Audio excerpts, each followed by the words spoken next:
que o dono do Banco Master, Daniel Vorcaro, já está na superintendência da Polícia Federal, enquanto a PF se preparava para trazer a logística e trouxesse então Daniel Vorcaro de São Paulo para Brasília para comparecer à CPI do crime organizado, recebeu então a ordem do ministro André Mendonça do Supremo Tribunal Federal para que, em vez de fazer esse deslocamento para Brasília, o levasse para a superintendência da PF na capital paulista, porque Vorcaro estaria preso preventivamente. Essa é a informação que nós temos, o contexto dessa história. Agora há pouco nós lemos a nota da Polícia Federal e vimos que entre os crimes que estariam sendo investigados estaria o crime de ameaça. Isso me chamou muita atenção porque até então o crime de ameaça não estava citado em nenhum momento no caso Master. E aí fui atrás dessa informação. Uma fonte me confirmou em off que Daniel Vorcaro é investigado por ameaça contra pessoas que são consideradas adversárias dele. Inclusive, Vorcaro estaria participando de um grupo de WhatsApp. Nesse grupo, havia uma lista de adversários e aqueles que eram considerados inimigos de Daniel Vorcaro recebiam ações violentas contra elas, ou seja, o banqueiro estaria por trás de ações violentas contra os seus adversários, é o que me disse essa fonte. Por isso que agora entrou o crime de ameaça contra Daniel Vorcaro e outros envolvidos no caso Master. E como assim um grupo de WhatsApp? A gente sabe que o celular de Daniel Vorcaro foi apreendido pela Polícia Federal. Ele se recusava a passar a senha desse celular. Então, os peritos da PF, eles, por meio de uma tecnologia, conseguiram desbloquear esse celular, também quebraram a criptografia das mensagens que estavam codificadas e recuperaram mensagens que já tinham sido apagadas. Entre essas mensagens, aquelas do grupo qual ele fazia parte para retaliar os seus adversários. E por meio dessa tecnologia, então a PF conseguiu constatar que Daniel Vorcaro estaria por trás de ações violentas contra aqueles que são considerados inimigos dele. Algo que ainda não foi confirmado pela defesa. Inclusive, a defesa de Daniel Vorcaro ainda não respondeu aos nossos questionamentos. Nós pedimos um posicionamento para saber em torno desse mandado de prisão preventiva. Eu também estou atrás do gabinete do ministro André Mendonça, porque a gente quer saber qual foi, inclusive estou até abrindo aqui de novo para saber se chegou algo, mas a gente quer saber a decisão, o que de fato motivou a prisão preventiva de Daniel Vorcaro. O gabinete do ministro disse que só vai quebrar o sigilo da decisão quando tudo for cumprido, quando acabarem as diligências da Polícia Federal. São 4 mandados de prisão preventiva, outros 15 de busca e apreensão, todos sendo cumpridos aí em São Paulo e também no estado de Minas Gerais. Ainda há policiais federais nas ruas cumprindo essas diligências. Enquanto tudo não acabar, André Mendonça não vai quebrar o sigilo dessa decisão. Então, por meio de outro tipo de fonte, por meio de uma fonte pessoal, a gente já sabe que Daniel Vorcaro estaria retaliando aqueles que são considerados inimigos dele com ações violentas. A gente vai seguir acompanhando os desdobramentos. Daniel Vorcaro já deveria estar chegando aqui em Brasília, porque ele iria comparecer à CPI do crime organizado, mas na verdade foi levado para a superintendência da PF em São Paulo, onde agora está preso. Eu vou fazer o seguinte, eu vou lá para o Senado, porque lá a movimentação de parlamentares vai começar a ficar mais intensa agora. A gente quer ouvir os parlamentares, o que eles têm a dizer a respeito dessa prisão. E a qualquer momento posso voltar com novidades. Voltamos ao estúdio. Muito obrigada, Igor Damasceno. Prioridade aí para informação ao vivo. Nos acione assim que chegar no Senado. O Henrique Kriegner e o Lucas Merreiro também estão conosco com a missão de comentar e avaliar todos os desdobramentos dessa terceira fase da Operação Compliance Zero. Nós estamos falando de 4 mandados de prisão preventiva, incluindo entre estes o de Daniel Vorcaro, além de 15 mandados de busca e apreensão. Nossas equipes em São Paulo também já estão percorrendo o trecho por aqui para apurar informações diretamente do local de onde Vorcaro foi levado pela Polícia Federal. Agora, Lucas Merreiro, a gente está falando de acusações que elas extrapolam os tipos penais envolvendo crimes financeiros, de lavagem de dinheiro, de obtenção ali de recursos públicos também através do BRB. A gente está falando de crime de ameaça ameaças, inclusive articuladas por meio de aplicativos de mensagem e que são também já consideradas numa escalada como medidas adotadas muitas vezes pelo crime organizado. Então, a situação, além dos tentáculos de Vorcaro que passam por todos os poderes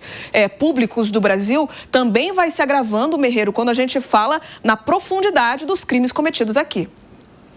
Exatamente, Bia. Isso mostra que o Daniel Vorcaro é potencialmente uma pessoa extremamente perigosa, o que mostra que é ainda mais necessária a sua prisão preventiva. A gente não sabe até que ponto ele pode coagir testemunhas ou outros investigados para que não entreguem, né, ainda mais do esquema. A gente não sabe qual que é a probabilidade dele voltar a cometer novos crimes. A gente não sabe qual que é a probabilidade dele conseguir eventualmente fugir do país. Então, dado tudo isso, a Polícia Federal entendeu por bem pedir essa prisão preventiva que foi decretada e está sendo executada hoje, né?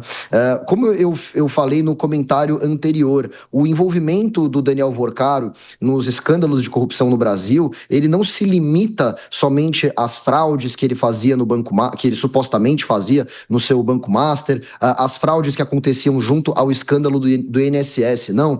Investigações recentes mostram que Daniel Vorcaro teria envolvimento direto com organizações criminosas. Ou, vamos dar um nome aqui, né?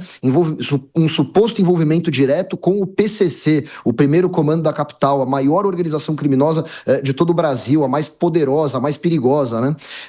E a gente vê aí que ele, supostamente, pelo que diz a Polícia Federal, utilizava-se de métodos muito condizentes com alguém que teria ligação com uma organização criminosa, né? Uma pessoa valendo-se aí de ameaças e indo para cima de seus oponentes, de seus inimigos, né? Mostra novamente que é uma pessoa extremamente perigosa, como eu falei. E lembrando, não é de hoje que a Polícia Federal suspeita fortemente desse suposto envolvimento do Vorcaro com o PCC. Isso aconteceu já lá atrás, já na Operação Compliance Zero, quando ao entrar em escritórios na Faria Lima, né, de gestoras de investimentos, como a REAG, por exemplo, viram que aquelas gestoras estavam cuidando de vários fundos do PCC, a REAG, melhor dizendo, né? E aí, quando foram analisar outros fundos muito suspeitos, viram que quem cuidava, quem geria esses fundos, eram pessoas ligadas ao Daniel Vorcaro. Então, desde então,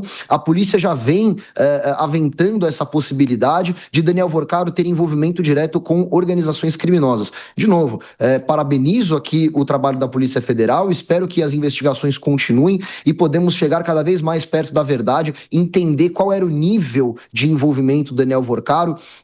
Antes a gente falava sempre em envolvimento com figuras políticas, figuras do executivo, figuras do legislativo, do judiciário, que de fato aconteceram, e agora a gente chega até mesmo em envolvimento com organizações criminosas. Realmente, como eu digo aqui, é o maior escândalo de corrupção da história do Brasil e não tinha como o PCC ficar de fora dessa. Exatamente. O Henrique Kriegner, isso mostra, né, essa informação que foi trazida pelo Igor Damasceno, mostra pra gente que Daniel Vorcaro não quer apenas se manter em silêncio, ele quer silenciar também aqueles que estão trazendo à tona todos os detalhes sombrios envolvendo o Banco Master, inclusive os jornalistas.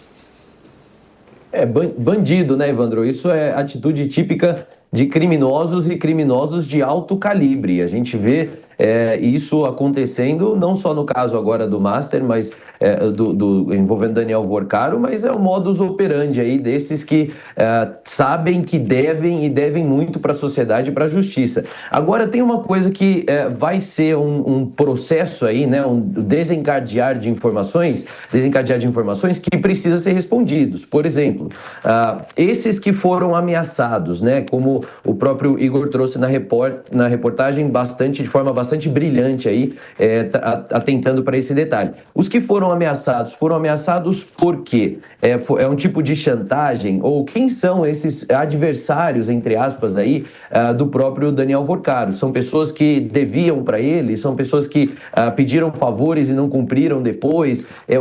O que leva uma pessoa a entrar na lista negra, aí, vamos chamar assim, do Daniel Vorcaro? Essa é uma pergunta que precisa ser respondida, especialmente se essa lista contiver ali os políticos de alto calibre, como a gente tem falado aqui, caciques partidários, aqueles também do judiciário e mesmo do executivo. Porque o que leva, qual é o critério para essa pessoa entrar nesse tipo de lista e nessa classificação como um adversário de Daniel Vorcaro? Quanto mais se investiga nesse caso, mais se encontra. Quanto mais cutuca, mais sai sujeira, e a gente percebe que realmente esse escândalo ele tem uma proporção muito, muito maior. A segurança de Daniel Vorcaro precisa ser protegida mesmo dentro da Polícia Federal, viu, Evandro? Porque realmente o que esse cara sabe é muito além daquilo que já foi descoberto, e isso coloca em risco até a própria vida do Daniel Vorcaro.